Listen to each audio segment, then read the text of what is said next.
Very near here, there used to be a place called the Black Swan Hotel. You will see the spot here in a minute. I believe that they have built a new building here, but they have commemorated the spot with a black swan up on the top of the building. This building is featured in one of the Sherlock Holmes stories called The Copper Beeches, and I'm going to read a little excerpt from that story for you now. So Holmes is reading a letter that he has received. It says this: "Please be at the Black Swan Hotel at Winchester at midday tomorrow," it said. "Do come. I am at my wit's end. Hunter."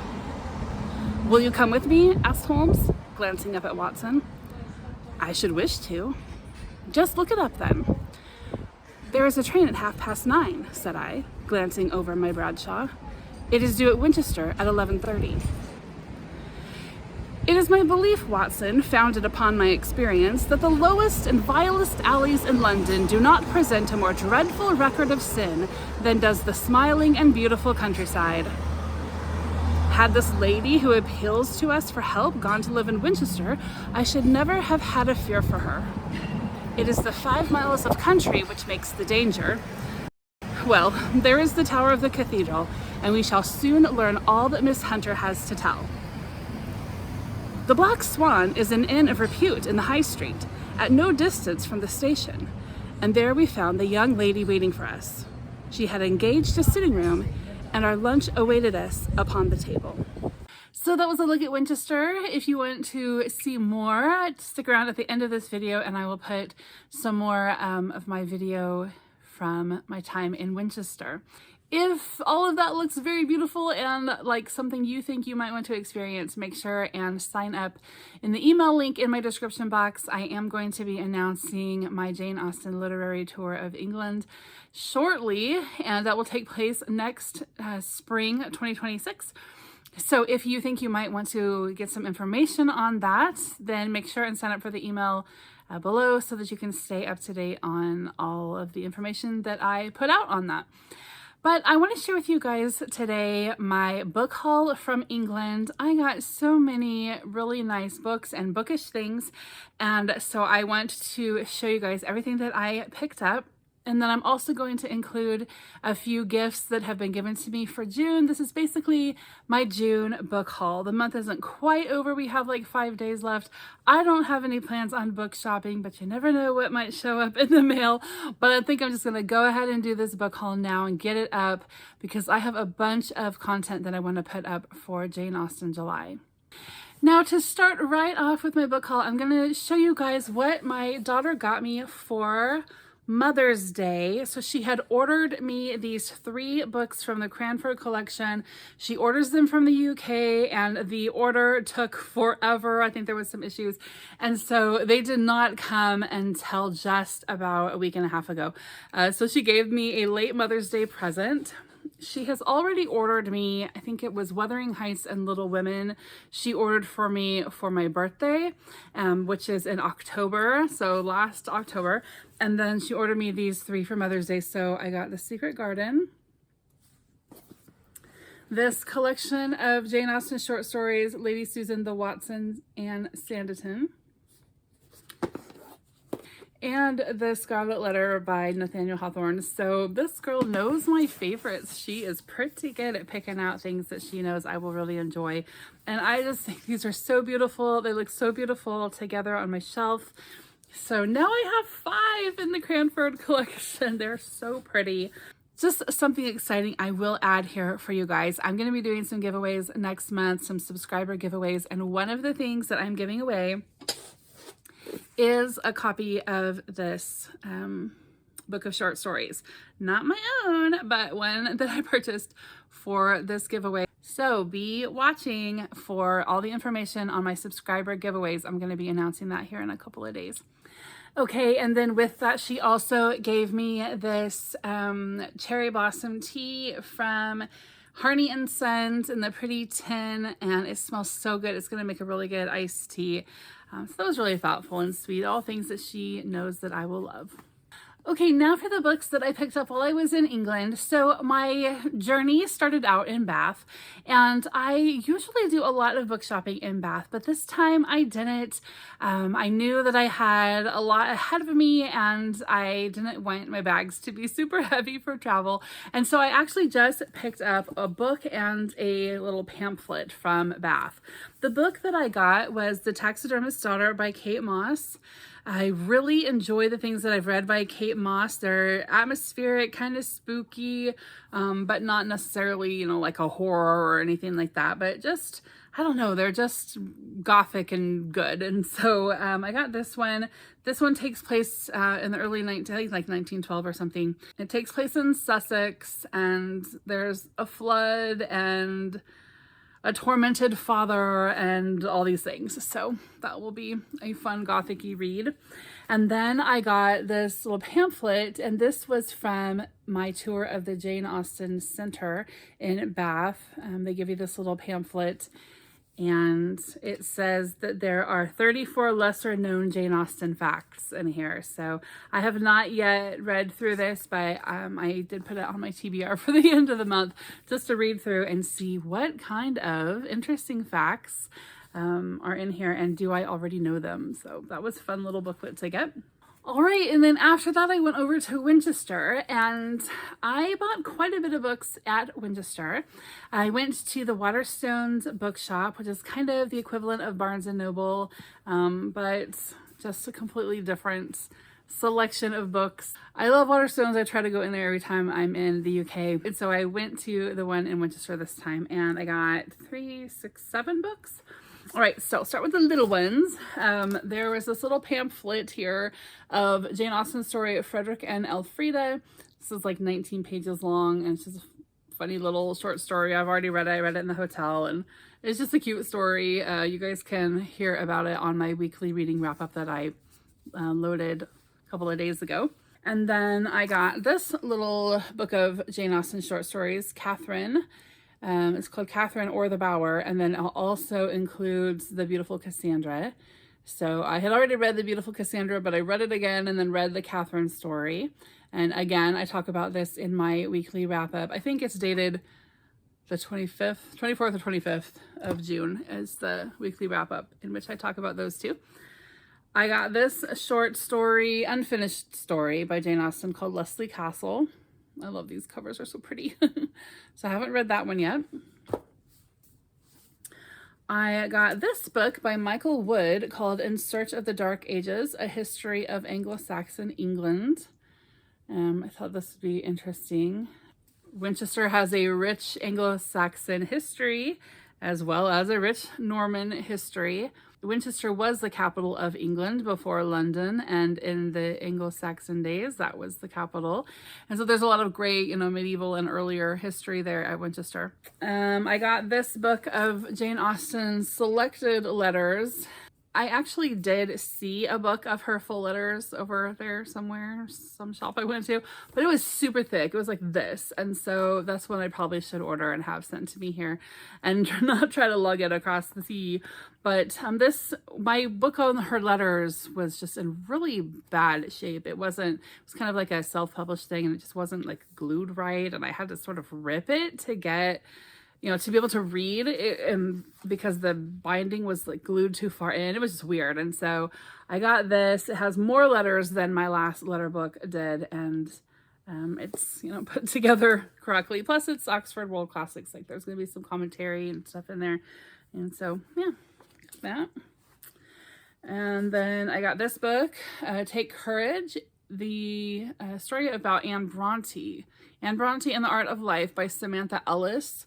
So, most of us would probably say that Anne Bronte is kind of like the third sister. She is the third sister chronologically, but also just kind of, the one that's lesser known, lesser read, has less accolades. They don't make a lot of movies and adaptations of Anne's stories, right? I just read Agnes Grey a few months ago, and I was like, boring boredom. It probably appeals if you're like a governess with issues, but otherwise I don't know. I didn't really enjoy Agnes Grey, but Anne is probably a super sweet person and probably deserves a little more look at her own personal life, at least, if I don't personally get a lot of enjoyment out of her stories, right? So this is a story that just kind of talks about her character and what we can learn from her character. I think it's going to be a really good biographical book. It does say on the back here, a very personal book about what the short life of Anne Bronte can tell us about wringing every drop out of existence. So that will be a sweet read. And then finally, while I was in the Bronte section, I got this book called The Bronte Cabinet.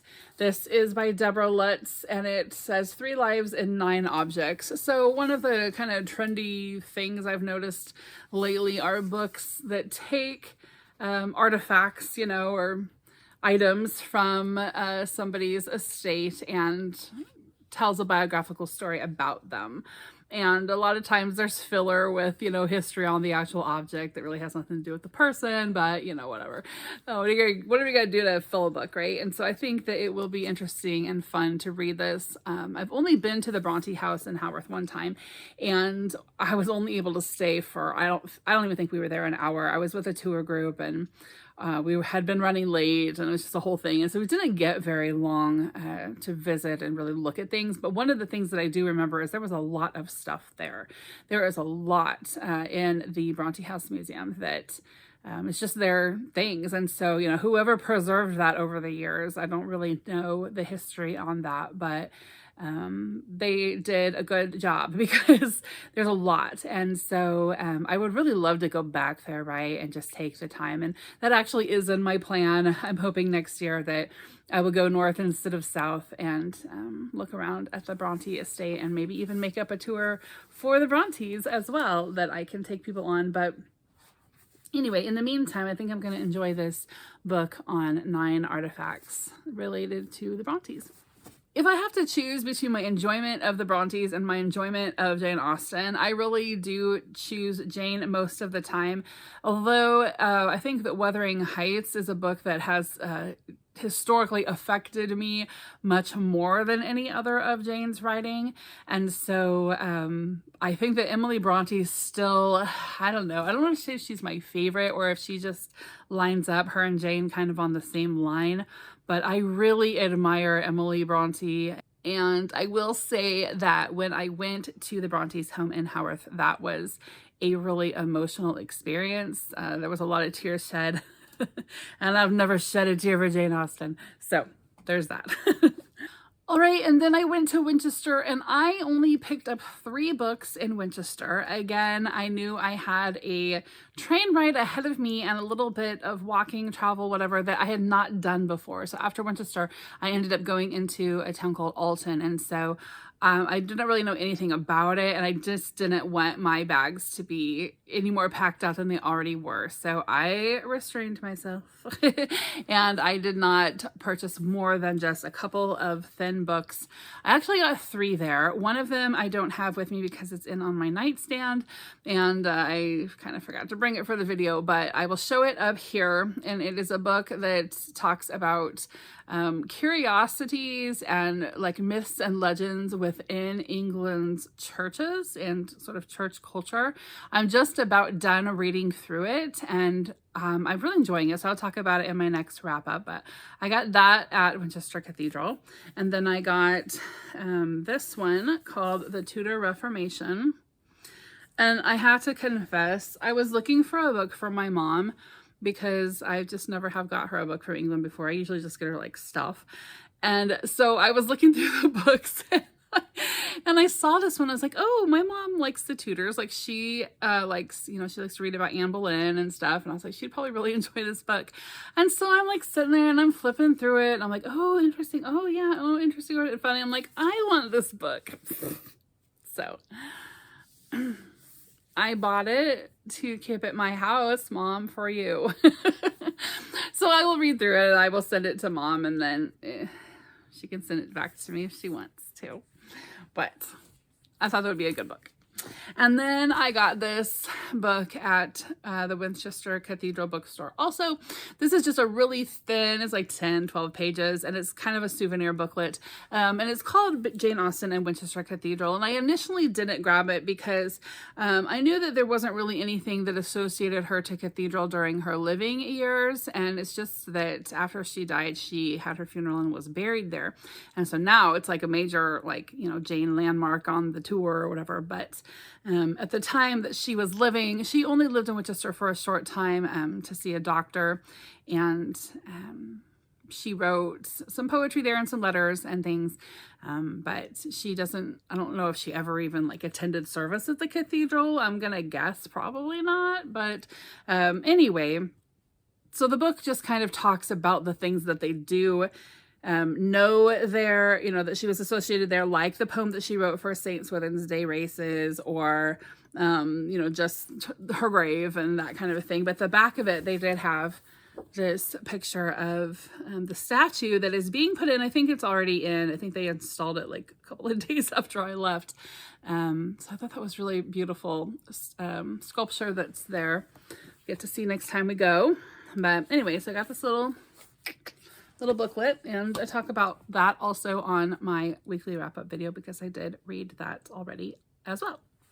All right, and then finally I went to Alton, and as you will see in a upcoming video, I very much struggled over whether or not to go to this bookshop. It was just literally like next door to my hotel. I really wanted to go in there. The problem was that it was so full of books that I just knew if I go in there, I'm going to find so many hard to find or rare books, you know, that are difficult for me to find here in the US. I would be so overwhelmed with books that I want. I would have no way to bring them home. It would just be a very regretful experience. And so it was just a major exercise in self-control for me to not go in and shop at this store. But on the very last day, at the very last moment, at 4 o'clock in the afternoon, before they closed and before I needed to get, you know, going on getting my things packed up and stuff to be ready for the train, I ended up going in there and I got my prize. So this is Marigold Garden by Kate Greenaway. I adore Kate Greenaway's illustrations. I have since I was a little girl. I have several books that I've collected of hers over the years, and it all started with a little collection of nursery rhymes that I've had. I don't know, my mom will have to tell us where I got that, but I've loved it my whole life. I've just adored her illustrations. They're so sweet. Here's some here if you're not familiar.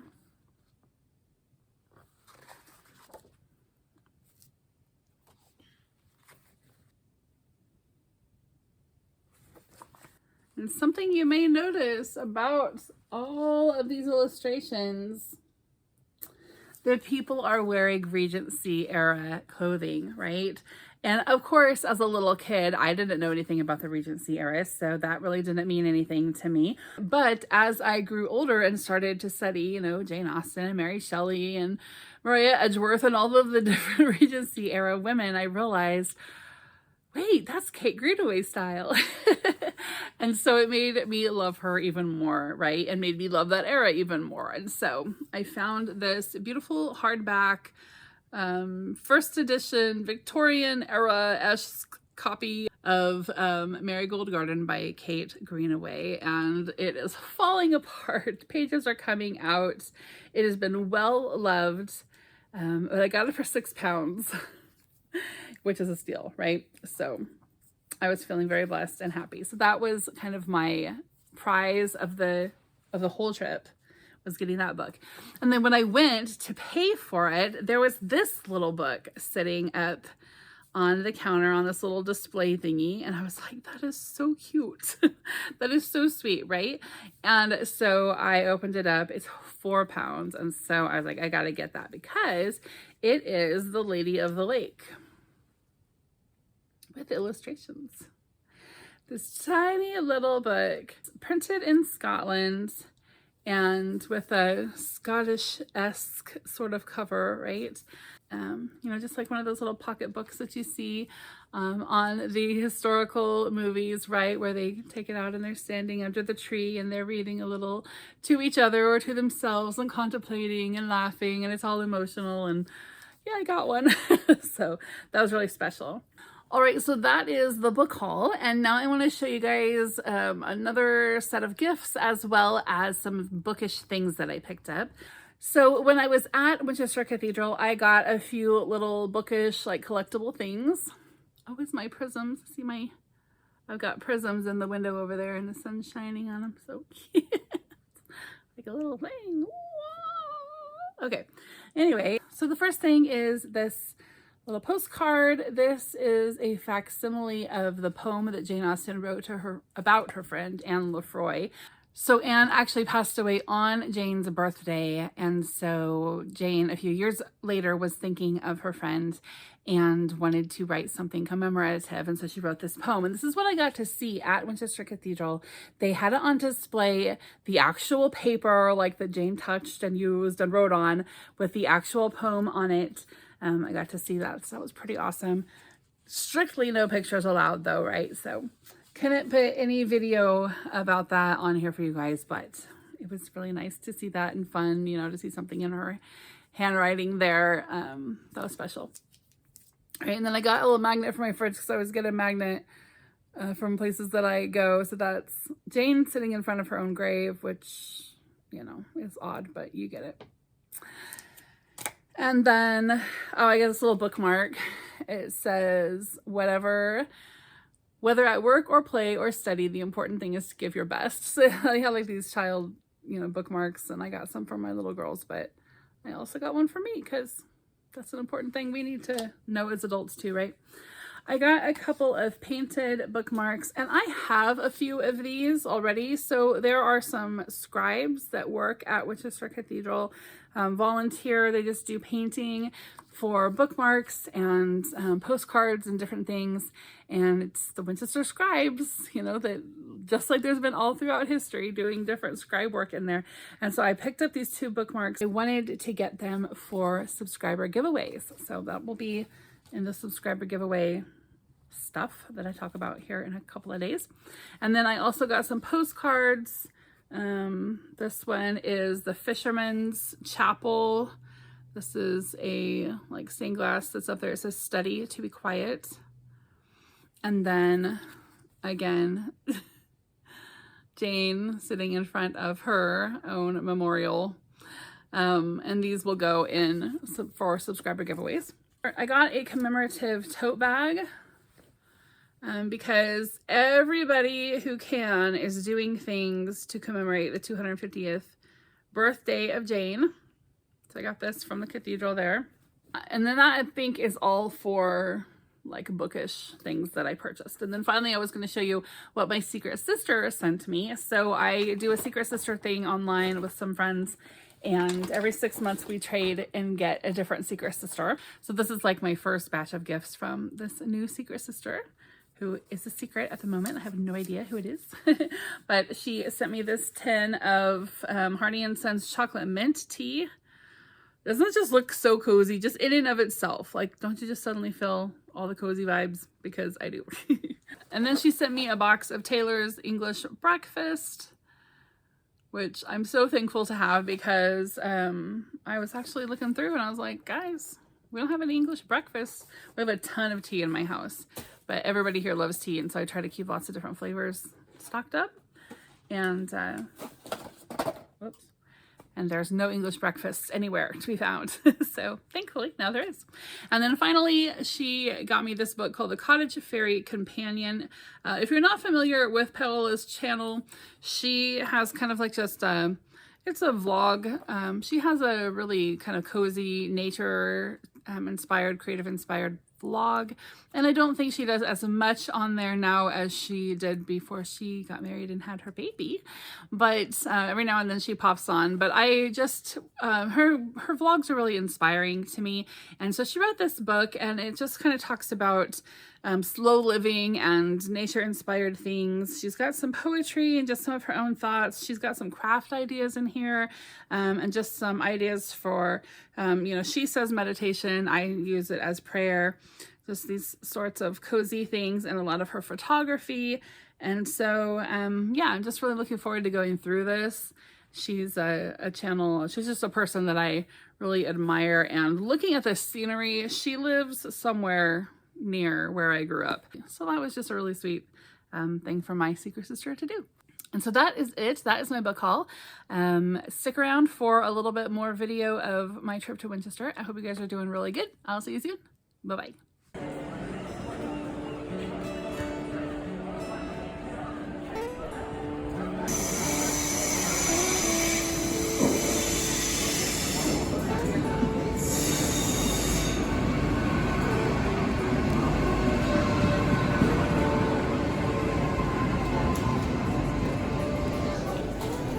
When taking the train from Bath to Winchester, I have a train change at Southampton, and I always think about the Titanic. On April 10th, 1912, 920 people boarded the Titanic at Southampton, both passengers and crew members. In fact, 724 crew members were from Southampton, and over 500 households in Southampton lost at least one family member in the Titanic disaster. One of my goals in Winchester is to figure out this bus thing. I've done the bus a couple of times, but I'm not super proficient, so we're gonna try it out. I've bought a daily pass, and I'm a little just across the street from my hotel and down a block. We'll see how this goes. Okay, so the bus flew past me. I think maybe I had to actually be standing practically in the street for him to decide to stop. So I'm walking downtown instead. But the cool thing that happens when you go on a journey is you come across something that you didn't expect, like this.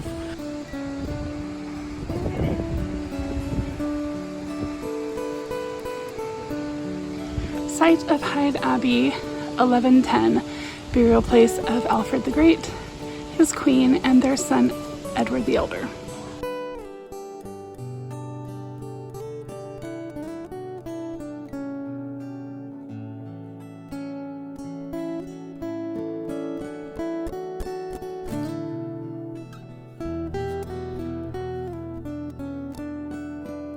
There are many pigeons over my head. I will hope that they don't fly on my head. But this says Founding Hyde Abbey, and it looks like this is ruins to Hyde Abbey, so we'll read about that.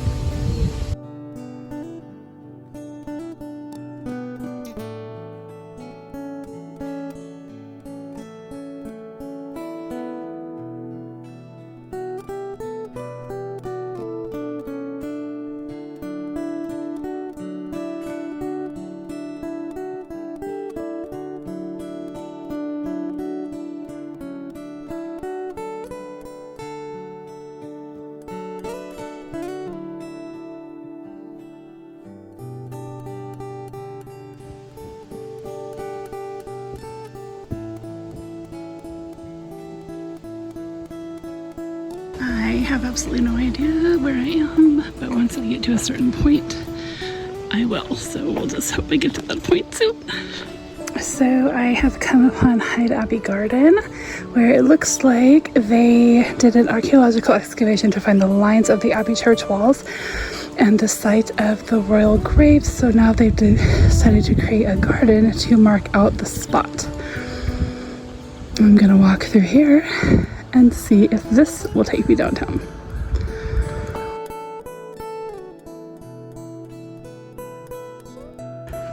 A map out of nowhere, how lovely. Okay, I still didn't follow the map, but I know where I am now, so find food.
It is day 2 in Winchester, and now that I am not travel exhausted, I am headed down to the city center to do some shopping. I'd like to catch the 11 o'clock service at Winchester Cathedral if I can. I want to look for some books. I need to get souvenirs, and I want to read some literature related to Winchester and just generally hang out. But I have to say that there is this map right here outside of my hotel. Isn't that sweet? It tells me exactly how to get around. Now, I'm very familiar with the city of Winchester, but where I am staying is kind of in a residential part of the town and kind of up on a hill. And anyway, just a part of the city that I've never really had any reason to hang out in before. And so it really is just a matter of 2 streets before I am in a very familiar part. So yesterday was fine, but today should be better.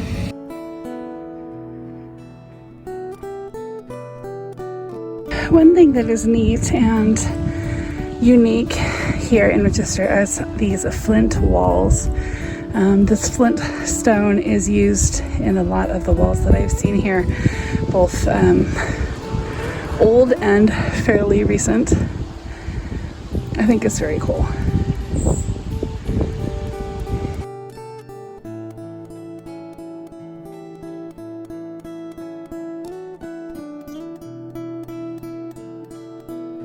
Part of the reason for my confusion yesterday was that the street names sometimes change once you pass a certain cross street, and that is what happened here on this road. This road starts out as one thing, which is a familiar name to me, and then ends up being something else that was not familiar. And so when I was taking the trip down to city center from my hotel, that's why I got confused, because I started out on something that seemed right but had the wrong name. It's fun to walk in places where so many well-known names walked.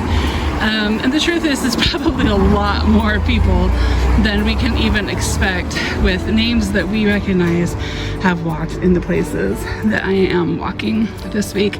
This part here was part of the abbey that I talked about yesterday, and it says that in 1721 Daniel Defoe noted that Benedictine monks were living here.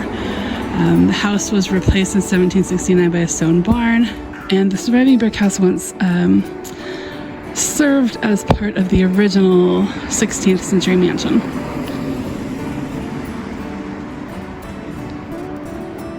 One thing that is kind of hard for me to discern is what is old and what is really, really old, and what is just a modern copy. This building in particular does seem very old, and when I'm looking at it straight on, it is hard to tell. I want to believe it's very old, but I can also see something being built like this in modern times, right, as replica. But if you look below the modern sign, that says Nicholas Waller's house at 1509, and that's pretty cool.